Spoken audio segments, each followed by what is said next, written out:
Hello बच्चों, आप सभी का स्वागत है। हमने अपनी पिछली क्लास में प्रश्न 3 तक के प्रश्नों को कर लिया था, ठीक है ना। तो बच्चों, हमने आपको इसमें एक बात समझाई थी, कार्तीय गुणन के बारे में बात समझाया था। तो इसको हम एक तरीका और इसका होता है कार्तीय गुणन निकालने का बच्चों, वो आपको समझा रहे हैं। आप इसी में देखिए, प्रश्न 3 हमने किया था। तो बच्चों, इसका मतलब होता है, इसको हम ऐसा समझाएंगे आपको,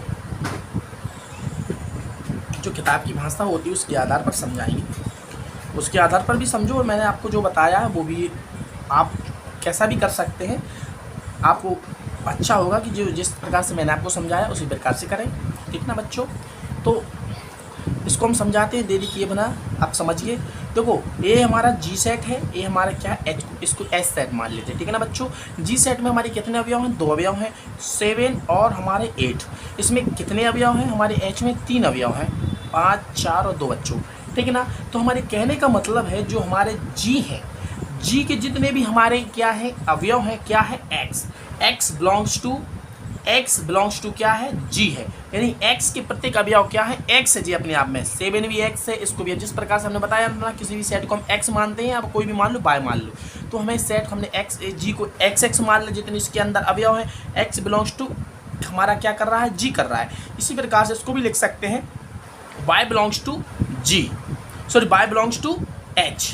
इसको ऐसा भी लिख सकते हैं, एक्स बिलोंग्स टू एच। यानी कह सकते हैं कि एक्स बिलोंग नहीं कर रहा है, इसको हम बिलोंग क्या कर डज नॉट बिलोंग्स टू कर कहते हैं। इसको हम जब बिलोंग्स टू का निशान को काट देते हैं तो इसका मतलब एक्स बिलोंग नहीं कर रहा है एच में। इसी प्रकार से इसको हम कर सकते हैं, जो हमारा वाई है बिलोंग नहीं कर रहा है जी में। क्यों?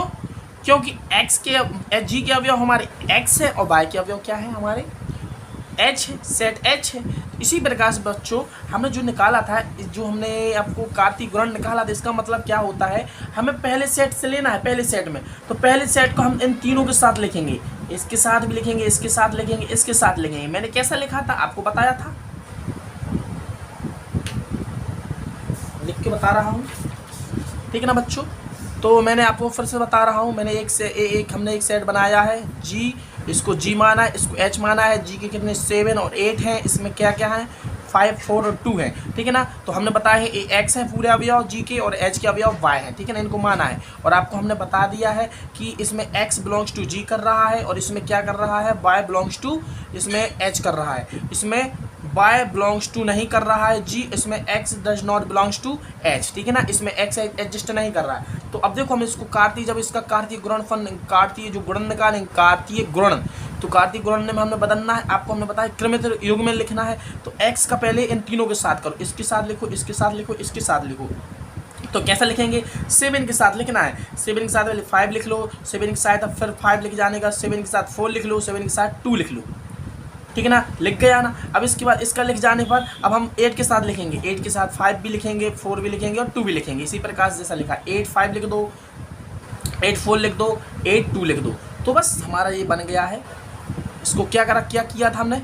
जी पहले लिया था, तो जी क्रॉस एच लिखेंगे। यदि एच को पहले लेते तो हम क्या लिखते? एच क्रॉस जी लिखते, ठीक है ना। यदि इसको हम पहले लेंगे, देख लो 5, इसको हमने यदि पहले लिया, जो हमारा एच है, इस जी को हमने बाद में लिया, इसमें 2 हैं, तो देखो 5 को पहले हम इसके साथ लिखेंगे, इसके साथ लिखेंगे, तो 5 क्या करेंगे? 5 7 और 5 8 करेंगे। इसी प्रकार से 4 7 करेंगे, 4 7 लिख गया, 4 8 करेंगे। इसके साथ हो जाने के बाद इसका करेंगे दोनों के साथ, 2 7 और 2 8। बच्चों समझे ना।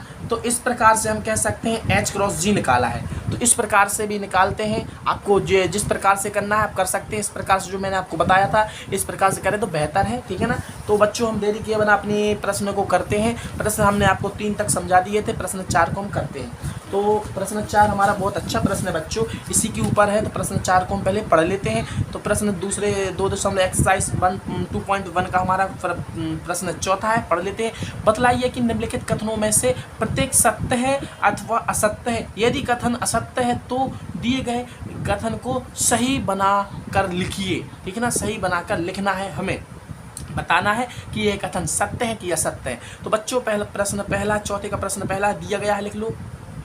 दिया गया है बच्चों क्या दिया गया है, P बराबर एक सेट दिया गया है M और इसमें क्या है N अवयव है, 2 अवयव हैं, ठीक है ना। तो हम कह सकते हैं इसमें कितने अवयव हैं, 2 अवयव हैं। तो इसको हम कैसे लिखते हैं, NP बराबर 2 लिख सकते हैं ना, बिल्कुल लिख सकते हैं।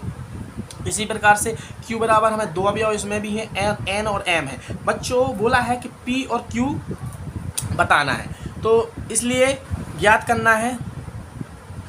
करना है कि P क्रॉस Q बतलाना है कि P क्रॉस बराबर इतना होता है कि नहीं होता। इन्हें एक कथन दे दिया है कि P और Q इन्हें 2 सेट दिए हैं, दोनों सेटों का क्या किया है, क्रॉस किया है, कार्तीय इनके गुणन ज्ञात करना है। तो कह रहे हैं कि कार्तीय गुणन सिर्फ इतने होंगे। हमें यह बताना है कि कार्तीय गुणन इतने 2 अवयव होंगे, कार्तीय गुणन यानी कि जो सेट में 2 अवयव होंगे कि 2 से ज़्यादा अवयव होंगे, ठीक है ना। तो वो बतलाना है।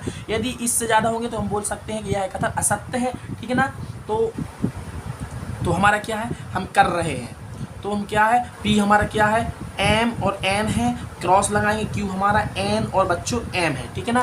तो हमने आपको बताया है, हम पहले M का इसके साथ भी करेंगे, इसके साथ करेंगे, तो M N लिख लो, ठीक है ना। ये हमारा X है, ये हमारा Y है, ठीक है। ये हमारे दोनों X हैं, दोनों हमारे के Y हमने आपको बता दिया है ना। इस रूप से भी कर सकते हैं। जो हमारा पहला P है, एक Q है, तो इसमें P में M है और N है, इस प्रकार से N है और हमारा M है। तो M का पहले हम N के साथ करेंगे, फिर इसके साथ करेंगे, इसका हो जाने के बाद N का इसके साथ करेंगे, दोनों का करेंगे, ठीक है ना। आपको बता दिया कार्तीय गुणन निकालने में। तो इसी प्रकार से हम कर रहे हैं, M का कर रहे हैं, M का इसके साथ हो गया, तो M के साथ करेंगे। अब इसका दोनों के साथ हो गया, अब N का करेंगे, तो N को X मानेंगे, इसको N Y हो गया, अब इसको N हमारा X और ये हमारा क्या हो गया, M Y। तो इसका मतलब क्या होता है, X और Y के हमने उसमें लिख लिया है इसको, ठीक है ना। तो हमारा क्या है बच्चों, P क्रॉस Q बराबर क्या है, P क्रॉस हम कह सकते हैं P क्रॉस Q में कितने अवयव हैं बच्चों, 4 अवयव हैं। तो हमारा प्रश्न जो हमारा कथन दिया गया था, हम लिख सकते हैं कथन एक असत्य है, कथन एक असत्य है, ठीक है ना। क्या है असत्य बच्चों, क्यों असत्य है, इसमें दिया गया था P क्रॉस Q बराबर, इसमें दिया गया है, देख लो क्या दिया गया था, इसमें A दिया गया है, M N दिया गया है और N M दिया गया है। इसमें केवल 2 अवयव दिए गए हैं बच्चों। तो A क्या है, ये हमने बताया कथन एक, जो हमारे क्या कथन एक था, कथन एक है, ये क्या है, कथन एक है। तो हमने क्या बताया, कथन एक असत्य है, क्योंकि इसमें क्या है, जो P और Q के जो हमारे अवयव हैं, P Q के अवयव इसमें 2 हैं, इसमें कितने आ रहे हैं, 4 आए। तो हम कह सकते हैं कि हमारा P क्रॉस Q में कितने अवयव हैं, 4 अवयव हैं। कौन कौन से अवयव हैं, M N M M और N N और N M है, यानी इसमें 4 अवयव, इसमें केवल 2 अवयव है। तो इसलिए यह कथन क्या था, असत्य था। हमारा सत्य क्या है, हमने बता दिया है कि हमने कह दिया गया, हमें इस प्रकार से लिखना है, इस प्रकार से अपन को हल करना है, दिया गया जैसा मैंने किया ऐसा। इसलिए कथन एक असत्य है, क्योंकि इतना बता दिया आपको। तो प्रश्न हमारा पहला हो गया है। अब प्रश्न हम 2 को करते हैं, ठीक है ना। प्रश्न 2 हमारा क्या है, प्रश्न 2 को हम पढ़ लेते हैं बच्चों। पहले बोला है बच्चों A और B आरिक्त समुच्चय है बच्चों, तो लिखो। अब हम कर रहे हैं प्रश्न 2.1 का चौथे का दूसरा, ठीक है ना। तो दिया गया है बच्चों, क्या दिया गया है, A और B 2 आरिक्त समुच्चय है, ठीक है बच्चों। कहने का मतलब है हमें A और B क्या ऐसे है, आरिक्त का मतलब क्या होता है कि A में हमारे कुछ अवयव होंगे, 2 4 हो सकते हैं, कुछ भी हो सकते हैं। और B का मतलब क्या है, B में भी 3 4 5 है, कुछ भी हो सकते हैं। इसका मतलब कि रिक्त नहीं है। कहने रिक्त का मतलब क्या होता है, खाली है, और आरिक्त का मतलब खाली नहीं है अवयव, ठीक है ना। तो हमने आपको समझा दिया है, रिक्त का मतलब कि उस सेट में कोई ना कोई अवयव है, तो इसका आरिक्त का मतलब यही होता है। तो बच्चों आगे बोल दिया, हमने दिया गया है A और B 2 आरिक्त समुच्चय है। इसमें है कि बोला है तो A क्रॉस B क्रमित युग्म में इतने का एक आरिक्त समुच्चय होगा। तो बच्चों आगे, ठीक है ना, क्या है लिखेंगे आगे, X और Y क्रमित युग्म में है A क्रॉस B का। A क्रॉस B का क्या है, A क्रॉस B का क्या है क्रमित, आगे हम आगे कर लिख रहे हैं एक्स और वाई जो है क्रमित योग में है, क्रमित योग में ए क्रॉस बी का है, क्रमित योग ए क्रॉस बी का है, इसलिए एक्स बाय एक अवयव होगा ए क्रॉस बी का। ए क्रॉस बी का कहने का मतलब जब हमने आपको क्रॉस बताया है, क्रॉस हम कैसे कैसा करते हैं कि क्रॉस करने पर जब हमें एक समुच्चय बनता है, समुच्चय में क्या हो कैसे होंगे हमारे अवयव, हमारे अवयव कैसे होंगे अवयव जो होंगे क्रमित युग्म के याद, क्रमित युग्म का मतलब हमारे छोटे कोष्ठक में इसमें क्या होंगे ए क्रॉस बी में अवयव होंगे। तो वह सब अवयव कैसे होंगे, एक्स और वाई के रूप में होंगे, ठीक है ना। पहला एक्स होता है, दूसरा वाई होता है, इसी प्रकार से दूसरा अवयव एक्स होता है पहला, दूसरा वाई होता है एस। इस प्रकार से हमने आपको बताया। तो हम कह रहे हैं दिया गया है ए और बी दो आरिक्त समुच्चय है, और इसमें आगे हम कर रहे हैं लिख रहे हैं इसमें एक्स और वाई क्रमित युग्म है। किसका है, ए क्रॉस बी का, ए क्रॉस बी का एक क्रमित युग्म है। तो एक्स और वाई एक क्या अवयव होगा, क्या है, एक यह अवयव है, क्रमित युग्म ही क्या है, अवयव है। तो हमारा क्या है, इसलिए x बिलोंग्स टू a तथा y बिलोंग्स टू b।